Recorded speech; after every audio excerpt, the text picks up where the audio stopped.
I really triggered a few people on my tarot video yesterday where I said the Star Tarot card wasn't a positive card.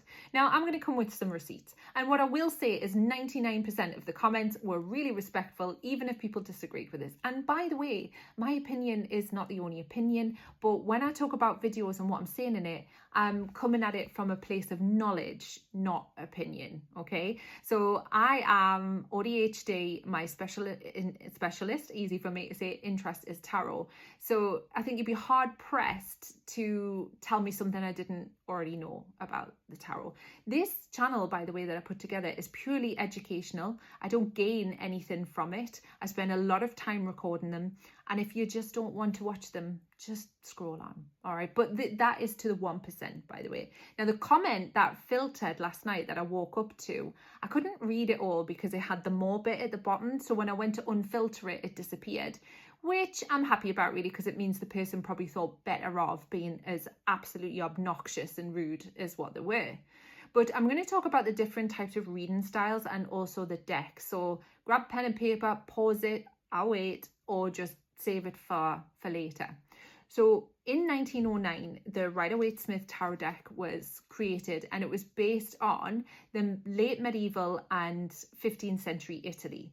It conveyed the feudal class system, hierarchy. It was based on the structure of the court, so the king, queen, knight, page, etc. Now, for history buffs, I'm just condensing this, okay? So I appreciate there's a lot more to it than that. It was never meant to be used as fortune telling, okay? Then French occultists later decided to make up meanings of the cards. Now, that's fine to make up meanings because the cards had to come from somewhere, right? So eventually, if you read it a particular way, then it's shown to you in a particular way. Yes. However, when I'm talking about what the cards really meant, I'm talking about what they really meant, not what they're now perceived to mean. So the books that you buy and the information that was put in them was a marketing strategy to be able to sell books and sell fortune-telling readings. But the historical aspect of the cards tells a very different story. So you've got a couple of things going on. You've got a book meaning saying one thing, and lots of people in the comments will say things like, oh my God, I know, and I see that totally different. My reading makes more sense, because people are just running around like a headless chicken trying to work out how the 8 of Swords is going to relate to whether or not they take their job. And a lot of the time people get stuck in just, you know, doing that figure of 8 because they can't move beyond the fact that it's not making sense to them. So the tarot card itself, if you pull it out, it's I predict your fortune, and people say, for example, I'm minimizing this, the Tower means destruction, because that was the fortune telling aspect of the cards. However, the cards have roots. So the book meaning will tell you the fortune telling aspect of it. The card's root, which is what I talk about, is what it truly means. You've also got the Fool's Journey, so the allegory of the Fool, which gives you a kind of a rationalization of what the cards are trying to say, so it makes sense to people. Then there's the expression of the card, which is what I teach my students and how I read. So I don't use the book meanings. I extract all the meanings from the cards.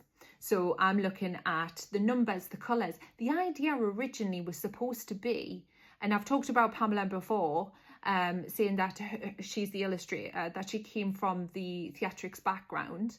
So her illustration was try to provoke thought. So there is a very strong psychological aspect to the cards because it's provoking you. The numbers are fixed. So the numbers, where the numbers are, tells you where something is on the journey. The colour that you're drawn to is giving you the emotional tone, and the suit is telling you the area of life. And it's all about pattern recognition also, which is why, because I'm autistic and have ADHD, I love the cards because I love the pattern recognition. Easy for me to say. Now, next thing. Some people just read purely intuitively and they ignore the cards. Fine, power to you if that's what you do. Some people, like me, use both intuition and knowing the cards inside out and backwards. My readings are highly accurate. And that's because I understand the cards and I trust my intuition, okay? I'm not saying I'm always right, I'm not. But in other videos, I talk about, you know, making sure you know the context, making sure you put a good question in. And then when you understand it, you get a lot more information. versus someone who might use the book and they're trying to use that book meaning to answer the question. Then inaccuracies can come because the book meaning was never meant to answer the day-to-day questions. You following? So then you've got people who use their Claire skills. All right, so you've got different Claire skills. I have some, mine are cognizance and sentience. I don't infuse them into my tarot reading because they're different. I would do them separate. That might be through what I'm questioning people at the beginning, or things that I'm experiencing, which would lead me to ask more questions. But in the reading itself, I'm using intuition and the structure. Some people use mediumship, which is part of it as well. The problem is not everybody is explaining what it is that they're doing, so it completely muddies the water.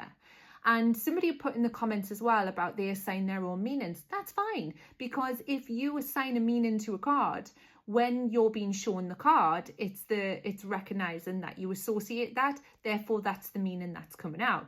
But when I'm teaching, I'm given the facts behind the reading, rather than the smoke and mirrors of it, which keeps people stuck.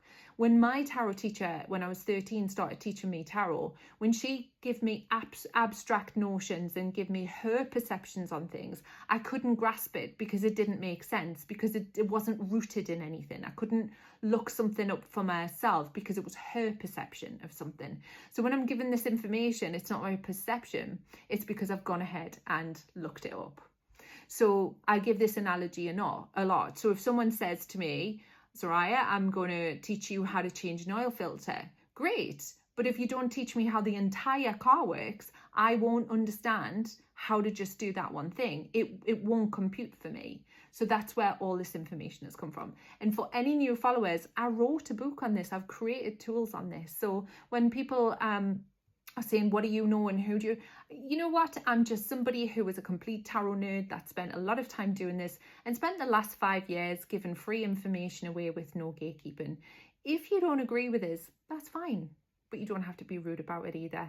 And if the person who took the comment off is still following me, just consider that there is a lot of information, and you can go research what I say.